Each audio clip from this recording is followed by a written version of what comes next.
இப்போ ஒரு நாள்பட்ட இருமல், நாள்பட்ட மூச்சிரைப்பு அந்த மாதிரி இருக்குது அவங்களுக்கு அப்படின்னா, பெரும்பாலும் எல்லா இடங்கள்லையுமே அவங்களுக்கு வந்து ஆஸ்துமா நோய், அதாவது இந்த மூச்சு குழாய் சம்மந்தப்பட்ட நோய் இருக்கலாம்.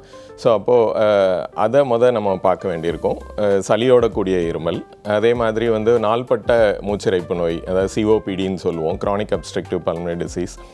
ஸோ இந்த மாதிரி பிரச்சனைகள், இது கூட நம்ம இன்டர்ஸ்டிஷியல் லங் டிசீஸையும் ஒரு காரணமாக வச்சுருப்போம். இந்த மாதிரி நிறைய நாள் அவங்களுக்கு வந்துட்டே இருக்குது, தொடர்ச்சியாக வந்துட்டே இருக்குது அப்படின்னா நம்ம அந்த இன்டர்ஸ்டிஷியல் லங் டிசீஸையும் கவனத்தில் வச்சுருக்கணும்.